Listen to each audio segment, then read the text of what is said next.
Ayan.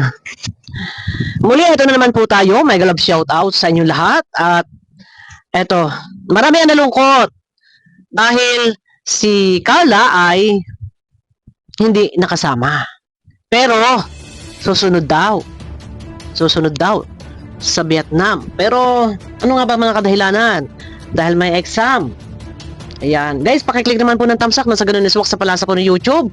Ano po, at dito may gagamitin tayong konting video clip. Ano po, ang interview ni Kuya Bal kay Papa Jom.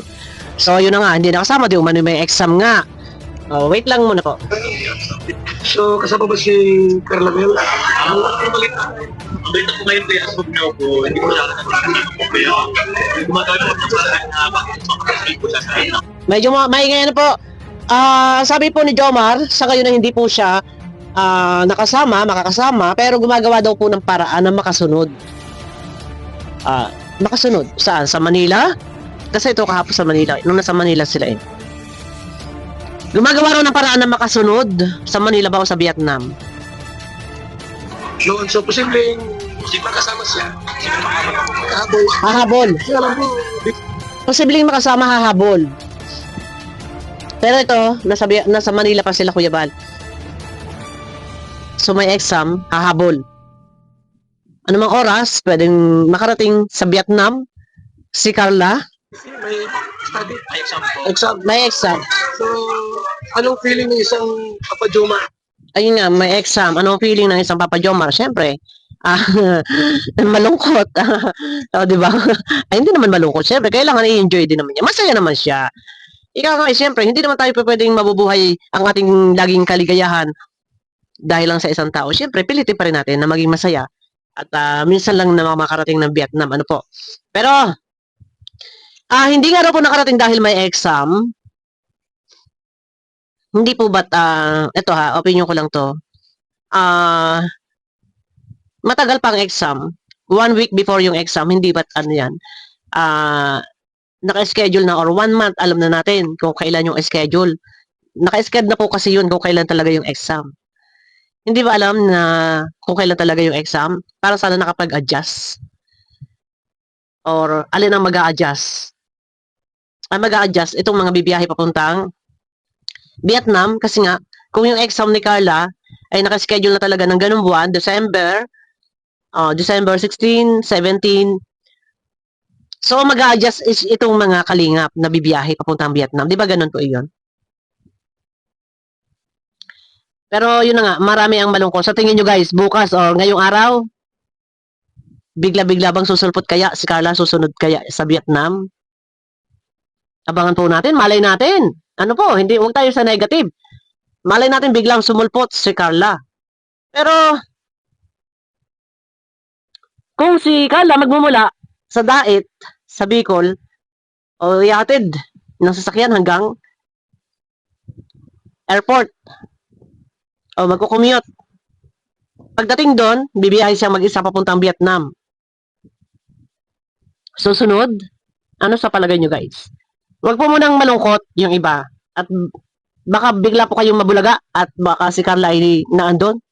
Baka hindi natin alam sa kabila ng mga vlog ng Kalingap. Si Carla po ay hindi lang pinakikita at baka nga po si Carla ay kasama doon.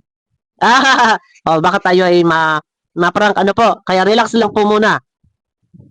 Dahil baka po si Carla ay kasama talaga papuntang Manila. Pinaprank lang po tayo. Tapos, tinitingnan lang kung ano magiging reaksyon nyo. Baka talaga si Carla kasama na po papuntang Manila ay, syempre, surprise!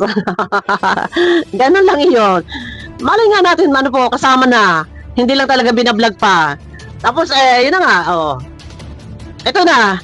Ang akin naman, kung halimbawa man po na talagang hindi kasama isang halimbawa, hindi talaga nakasama or hindi talaga susunod doon, sabi nga huli man at magaling makakahabol pa rin. Kung sakali man talaga na susunod, maganda. Magiging masaya yung mga supporters, mga viewers, syempre si Papa Jom. Pero kung hindi naman po nakasama, ay kalmahan lang po natin. Huwag po tayong madismaya, huwag tayong malungkot at magpapasko, ano po. Kasi kung ang kadahilanan naman talaga ay napaka-importante, ito ay tungkol sa kanyang, yung exam, syempre, ay mas inuna ni Carla yung kanyang pag-aaral, yung kanyang exam, kaysa ika nga, sabi niya, napanood kayo kaysa kay kanina. Mas inuna ni Carla yung kanyang pag-aaral kaysa mag-pasyal-pasyal. Pero ganun pa man, ay mahalaga talaga. Hindi pa pwede ipagpaliban. Hindi pwede ipagsawalang bahala po yung exam.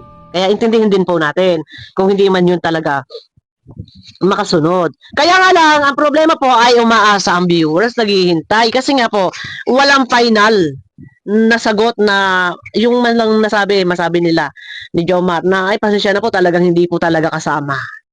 Pero kapag sinabi po na susubukan na sumunod, doon aasa at aasa po yung viewers. Naghihintay. Tapos maghihintay pala sa wala. Yun ang pinakamasaklap dito.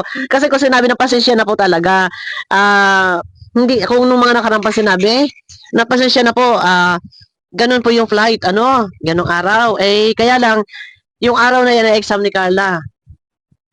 So, baka hindi makasama si Carla. Wag na munang pagkakaasahan po at baka, yun man lang mga ganun pa una. Sana sinabi na wag na munang pagkakaasahan po dahil ganung araw ay flight na, eh, hindi na may atras pa. Kaya lang, exam ni Carla, so mawalang galang sa lahat ng ating mga minamahal na viewers. Yun, wag na po muna pagkakaasahan si Carla dahil may exam. Nasa ganun, hindi umasa yung viewers. Kasi nga, kung dito sa sinasabi na gagawa ng paraan, teka, Posible kasama siya. Hindi ko Habol. Kasi alam ko, busy, may study. exam. may exam. Exam. So, anong feeling ng isang kapadyuma? Ngayon, kung hahabol, ay, gaano tayo kasigurado na talagang hahabol 100% ba? Or wala pa rin kasiguraduhan? So, doon umaasa yung viewers. Siguro para sa akin talaga, nagpauna, guys, wag na muna kayong aasaha kasi importante may exam. Siyempre, priority muna yon bago yung mga travel abroad. At least, nang sa ganon, ang mga viewers hindi malulungkot. Pasko malungkot sila. Siyempre, nandyan na nakamonitor sila sa mag-agum. Nag-expect na magkasama, travel abroad. Siyempre, magkatabi sa plane. Wow! Ay! O, di ba? Tapos ay wala. Pero naintindihan naman po kasi nga may exam.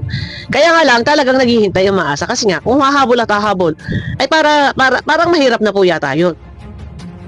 Lalo pat si Carla, hindi sanay po yan na bumiyahe ng Manila.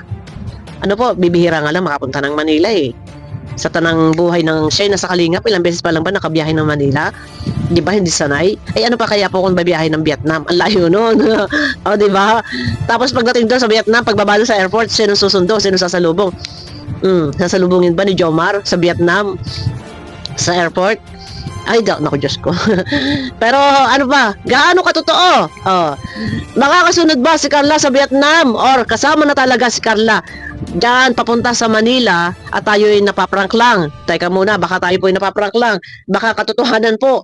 Talaga, si Carla ay kasama na po diyan pagbiyahe ng Manila at yun nga, doon masasurprise tayo. Di ba? Ay, relax lang, kalmahan lang po natin. Yung iba, wag po agad-agad magagalit, kalmahan lang po at wala po tayong kalaban, hinay-hinay. Alalay, ano po? Kung hindi man talaga nakarating, wala tayong magagawa, syempre.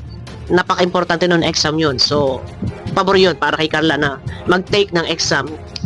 Kaysa nga, mag-travel abroad, ay minsan lang yan, yung exam na yan. Ano po? Ayan, marami nalulungkot. Mega love shoutout guys sa inyo lahat. Pakiclick ng thumbs up. Abangan nyo po ako sa aking next video. Abang-abang tayo. Baka frank lang yan. Baka si Carla po nasa loob talaga. Nasa loob. Hindi lang pinakikita sa camera. Ay! Hari na nga. Kasama si Carla. Ayan na. Abangan nyo ako sa aking next video guys. Mega love shoutout po.